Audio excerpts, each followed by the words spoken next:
ध्रुव जी कहां चले गए?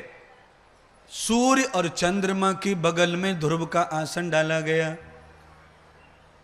सूर्य और चंद्रमा की बगल में ध्रुव जी को बिठाया भगवान विष्णु ने। चंद्रदेव और सूर्य देव के बगल में ध्रुव तारा। हमारे सनातन संस्कृति में तो ध्रुव तारे का दर्शन करके बेटी को विदा करते पति के ससुराल में, इसीलिए वो अखंडवती रहती, सौभाग्यवती रहती, उसको बड़े फल मिलते उसका दर्शन करने से। महाराज सुबह सुबह विदा होने के बाद, विवाह के बाद में सुबह विदा करें बेटी को, ध्रुव का दर्शन करवाते। इसका अर्थ होता है कि जो भक्ति करके भगवान को दर्शन करके जो गया है देवता बनने, उसका दर्शन करने से हमारा ग्रस्त सफल हो जाएगा। इसीलिए हमेशा अच्छे भक्त और संतों का हमें भी दर्शन करते रहना चाहिए। ध्रुव तारे का दर्शन आजकल नहीं करवाते ना। क्यों नहीं करवाते? क्योंकि दोपहर को शादी होती है, शाम को 5 बजे विदा होवे छोरी। अब 5 बजे ध्रुव कहां से लावे?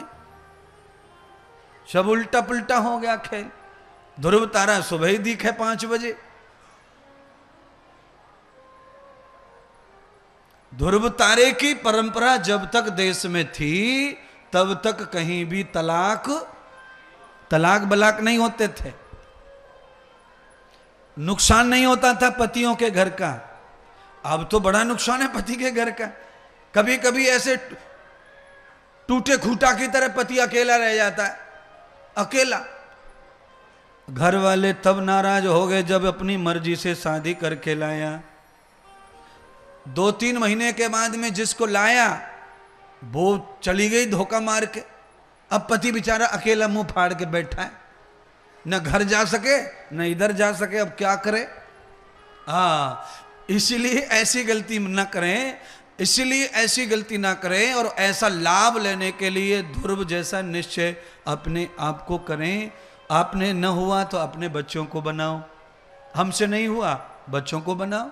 मैंने कई लोगों के मुंह से सुना कि महाराज हम पढ़ नहीं पाए इसीलिए हम बच्चों को पढ़ा रहे हैं, रिक्शा चलाते हैं महाराज, पर हम अपने जैसा बच्चों को नहीं रखना चाहते। जैसे तुम पढ़ नहीं पाते हैं बच्चों को पढ़ाने के लिए जान लड़ा देते हो, ऐसे तुम भक्त नहीं बन पाए तो अपने बच्चों को भक्त बनाने में भी जान लगाओ, तब तुम्हें लाभ मिलेगा, तब तुम्हें फायदा होगा।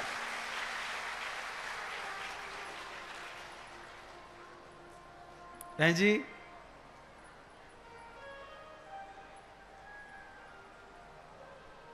भगवान सुखदेव जी ने राजा परीक्षित को अनमोल वचन सुनाए कथा के।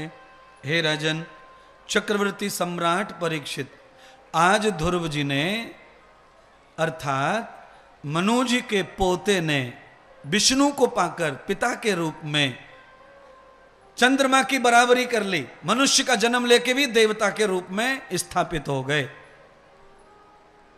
मैंने कल क्या कहा था कथा में? अगर तोते का शरीर मनुष्य बन सकता है तो मनुष्य देवता बन सकता है। देवस्य लोकम यथ मूल भक्तिम, देवता बनने का एक ही मार्ग है और वो है पुरुषार्थ करना, परमार्थ करना। सूर्य क्या करता है? हम जगह न जगह पर वो हमें अपने आप रोशनी पहुंचा देता है। चंद्रमा क्या करते हैं? हम सोते रहें बिल्कुल चंद्रमा को ना देखें तो भी वो चांदनी पहुंचा देते हैं। हम पानी पिए न पिए गंगा स्वयं बहती रहती हैं।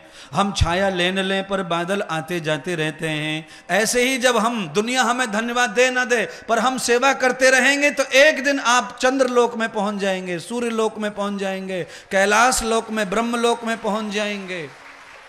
हाँ, सेवा से ये सब मिलता है। निस्सृत सेवा कर रहे हैं देवता, निकंठ सेवा, अखंड सेवा देवता कर रहे हैं। तो देवताओं से ये सीखना है हमको।